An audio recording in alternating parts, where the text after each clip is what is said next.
महामहिम राष्ट्रपति गस्त पर चलचंचल नयागढ़ कंचिल नीलमाधव दर्शन और कालियापल्ली गाँव में रही राष्ट्रपति गस्त कार्यक्रम नीलमाधव दर्शन सह पूजार्चना कर बेढ़ा परिक्रमा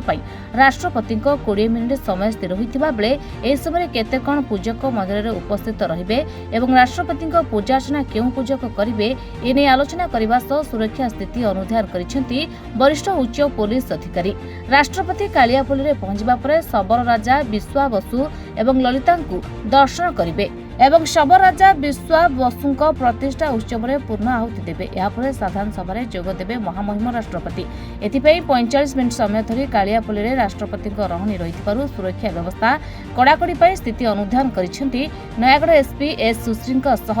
एडीजी राजेश कुमार एवं central rank IG Praveen Kumar. Kaliapalli में राष्ट्रपति गस्त समय गाड़ी पार्किंग ठारू आरंभ कर सुरक्षा व्यवस्था स्थिति जांच करछंती एई टीम। भारत वर्षर महामहिम राष्ट्रपति जेहेतु कंटोल नीलमाधव मंदिर दर्शन करने आसुँच आम सेवायत संघ तरफ जेकोसी व्यवस्था कथा सब तो सुचारू रूपे करूँ एवं बहुत आमर खुशी लगुच जे कि ओडिशार झील सी ओडिशा लोक सी आदिवासी ठाकुर नीलमाधव जेहेतु से भाविकी बहुत वर्ष निमंत्रण करने आम सेवायत सान भाई जाते मनोरंजन मिश्र से भी आसते मंदिर दर्शन करके 2004 मसीह महामहिम राष्ट्रपति आगुरी जो ट्रांसपोर्ट मिनिस्टर थे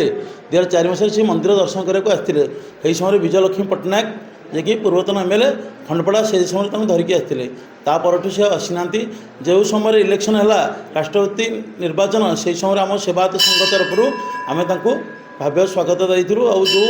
ठाकुर उपढोकन एवं जो फोटो से पिंधिकी दिल्ली अभिमुखे यात्रा करते आ भगवान जयुक्त मान से महामहिम राष्ट्रपति आसिरे सेवायत संघ तरफ बहुत खुशी अच्छु एवं जेकोसी सेवायत संघ तरफ जहाँ सुविधा सुजोग दरकार हम सब जोगे देव जे अपराह्न समय आसवे एवं सब पदाधिकारी आसिक सब जांच कर सब अच्छी आ लिफ्ट कम भी चली त्वरान्वित प्रोग्राम रही शुणा पाँच 20 मिनिट प्रोग्राम रही ता भितर महाप्रभु नीलमाधव मंदिर दर्शन करेंगे नीलमाधव मित्र पूजा देवे पूजा कर सब बेढ़ा परिक्रमा करेंगे बेढ़ा परिक्रमा कर आम सेवायत संघ तरफ भी किसी कहूँ कि भी लिखित आकार जनइबू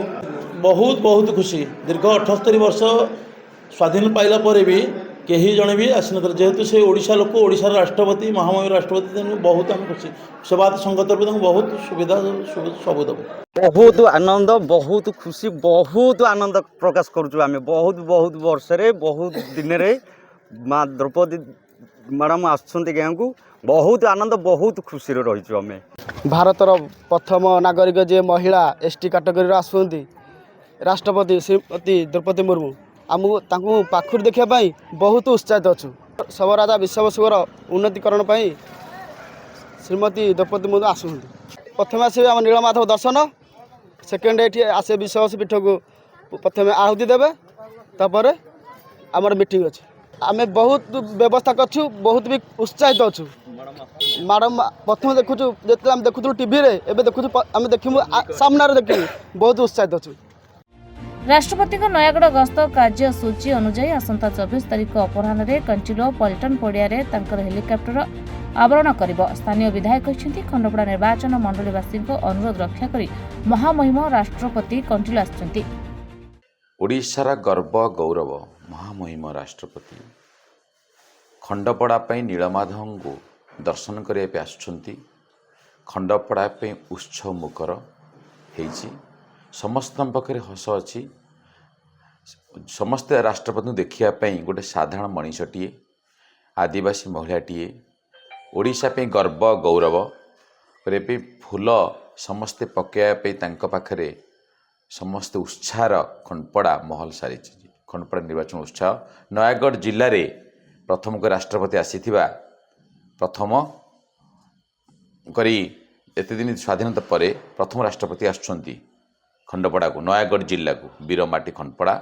विद्यानगरी माटी खंडपड़ा पठाणी सामंत माटी खंडपड़ा नीलमाधव क्षेत्र खंडपड़ा जगन्नाथ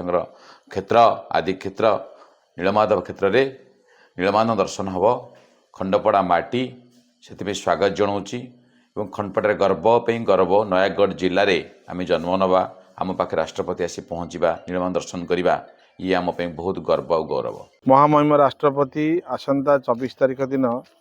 खंडपड़ा गस्तर आसुँच महाप्रभु श्रीमाधव मंदिर परिदर्शन सहित କାଳିଆପଲ୍ଲୀ ବିଶ୍ୱବସୁଙ୍କ ଜନ୍ମସ୍ଥାନକୁ ଯିବେ।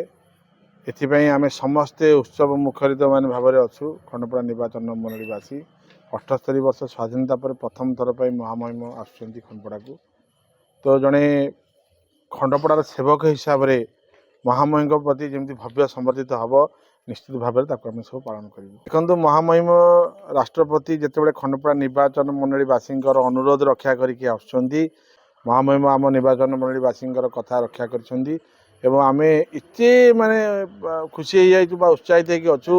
ଯେ ମହାମହିମକୁ କେମିତି ଆମେ ସମର୍ଥିତ କରିବୁ। ଆମେ ନିଶ୍ଚିତ ଭାବରେ ସେଦିନ ଖଣ୍ଡପଡ଼ା ନିର୍ବାଚନ ମଣ୍ଡଳୀବାସୀ ସମସ୍ତଙ୍କ ଘର ଆଗରେ ଝୋଟି ପକାଇବେ, ପୂର୍ଣ୍ଣକୁମ୍ଭ ରଖିବେ, ଦୀପ ଲଗାଇବେ। ତ ସମସ୍ତେ ତ ଆସିପାରିବେନି, କିନ୍ତୁ ଯେତିକି ଆସିବେ ବା ଯେତିକି ନ ଆସିପାରିବେ ଘର ଆଗରେ ସମସ୍ତେ ଟିଭିରେ ଦେଖିବେ। ଅନ୍ୟପଟେ ରାଷ୍ଟ୍ରପତିଙ୍କ କଣ୍ଟିଲୋ ଏବଂ କାଳିଆପଲ୍ଲୀ ଗସ୍ତ ପୂର୍ବରୁ ଭାରତୀୟ ବିଶ୍ୱାବସୁ ଶବର ସମାଜ ପ୍ରତିଷ୍ଠାନ ସଭାପତି ଏବଂ ବିଜେପିର ରାଜ୍ୟ ଯୁବ ମୋର୍ଚ୍ଚା ସଭାପତି ଅଭିଳାଷ ପଣ୍ଡା କାଳିଆପଲ୍ଲୀ ଗସ୍ତ କରି ରାଷ୍ଟ୍ରପତିଙ୍କୁ ଭବ୍ୟ ସ୍ୱାଗତ ଜଣାଇବା ପାଇଁ ସ୍ଥାନୀୟ ଲୋକଙ୍କ ସହ ଆଲୋଚନା କରିଛନ୍ତି। ଏହା ସହିତ ଏୟାରଫୋର୍ସ ଉଚ୍ଚ ଅଧିକାରୀ ନୀଳମାଧବଙ୍କୁ ଦର୍ଶନ କରିବା ସହ ରାଷ୍ଟ୍ରପତିଙ୍କ ହେଲିକପ୍ଟର ଅବତରଣ କରିବା ପାଇଁ ଚିହ୍ନଟ ସ୍ଥାନ ହୋଇଥିବା ପଲ୍ଟନ ପଡ଼ିଆର ସ୍ଥିତି ଅନୁଧ୍ୟାନ କରିଛନ୍ତି। ନୟାଗଡ଼ରୁ ମାନସ କୁମାର ସାହୁଙ୍କ ରିପୋର୍ଟ, ରିପୋର୍ଟର୍ସ ଟୁଡେ।